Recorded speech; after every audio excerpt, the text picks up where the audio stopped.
Drink a lot of Jameson and Gingers. Play a lot of golf. And then be with my dog. Other than that, and be with my boys back at home. He's gonna get paid, is what he's saying. He's gonna get paid. You can stop playing. I'm here finna get a bag. And on the other side, you have a Bruce Brown, who was a former Net. I had no clue why the Nets let him walk, but his comments on his free agency and his upcoming contract is just very, very interesting, man. Here is Bruce Brown on what happened in free agency last offseason. Yeah, so the rumors coming into free agency last year was that I was getting a lot of offers, which I wasn't. Nobody really wanted me because they didn't know if I could be a guard or not. So I kind of took it personal. But I knew after the season, the way I played in Brooklyn, it wouldn't fit, or people would question how I played.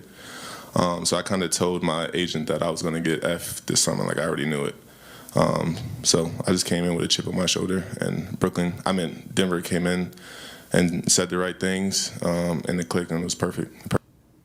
Crazy, right? And then this is Brown's other comment on free agencies. Bruce Brown again after Game 4. Talking to Jeff Green a couple of days ago, and he was talking about the grind of a long NBA career, and his message was sort of, don't let the business get you down. Now, you've talked about coming to Denver, but what kept you from being disappointed in this situation, not coming to Denver, but not having the offers you wanted and making the most of it? Definitely was disappointed. But, that just added a chip on my shoulder to come out and prove what I know I can do in this league. And Denver was just a perfect fit. Everything obviously fell right in place how we thought it would. So I'm happy to be here. All right, that was Bruce Brown, man, rocking a chip on his shoulder. And it's incredible. I don't know who to blame for the free agent blunder. Is it the agents?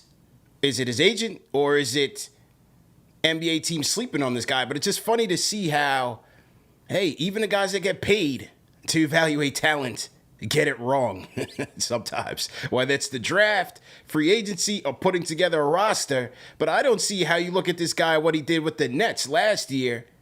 Similar things. Cutting. He was excellent at passing out of the short roll. Energy, a high energy guy. Could knock down a corner three for you.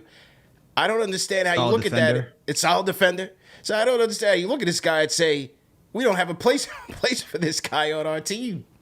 So now he goes to Denver. He had a chip on his shoulder, as he said. He signs a 1+1 player option at $6 million. And now he's about to be an NBA champion, opt out of his contract, and cash out. Maybe it's with Denver. Maybe it's somebody else. Well, shout out to Bruce Brown, man, for staying with it. Yeah, well, Bruce Brown is like a Josh Hart to me, man. A guy who's a good role player. Role players like that have to be on good teams to show what their value is, right? And for Bruce Brown, whatever went wrong in Brooklyn, we can kind of tell what went wrong in Brooklyn. But you see his value right now on the Nuggets.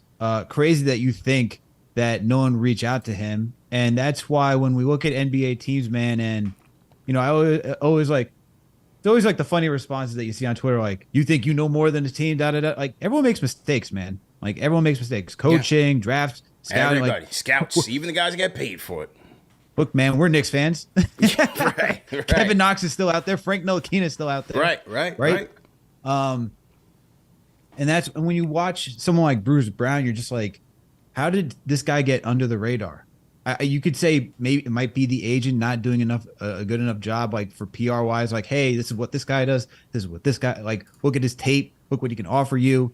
Maybe it's teams just not recognizing and really looking around the league and saying, oh, this is what he could offer to this team. This is what we need. But Denver took a chance on him, and now talk about the impact that he's made. I mean, he right now being on Denver, and when you have someone like Jokic, Murray once again, he's in the 87th percentile finishing around the rim. He's finishing 73% of his shots during the regular season. 73% of his shots. He's gotten 190 out of 262 attempts around the rim, CP. Crazy. That's 4 feet or less. Like, how can you not want somebody like that who's a good defender, shoot decently from three. You know, he's shooting 36%. He's slightly above league average. Like you tell me you get somebody like that who can cut off ball and give you that's the wing that you look for. That's the wing it's a that legitimate you're three. looking It's for. a legitimate 3-and-D wing that you're looking for. Craziness. Absolutely insane, man. Well, you know, he's about to cash out. So great job by him staying with it. It's a tough league for some of these role players, man, and some of these guys that try to make a name for themselves. He found the right place, and he's in the right place at the right time, man, and contributing very nicely for this Denver Nuggets team. The highest, I think he still has, especially with this 21-point performance, he still outscored the entire Nuggets bench throughout the playoffs. And Bruce Brown, the most points, more than the entire Nuggets bench combined in the playoffs. Now, they run maybe a 7-man rotation, so he's usually beating out one guy, but hey, he's there for his team when they need him, and I believe he's at double digits in each game. If we look at it, let's go to Bruce Brown's last 4 games. Salute to everybody in the chat. Hit that thumbs up button for you boys. We're going to take some calls in just a second. 732, hang on. Bruce Brown, last 4 games, 11.8 points, 4 rebounds, 1 assist, shooting 50% from 3. 21 points in game 4. Game 3 was the only one where he didn't score that much, 5 points. 11 in game 2, 10 in game 1. 50% from downtown so far. So what you want for your guy. 53% from the field overall. So That's what you're looking for, man. that's what you're looking for. That's what you're looking for, man.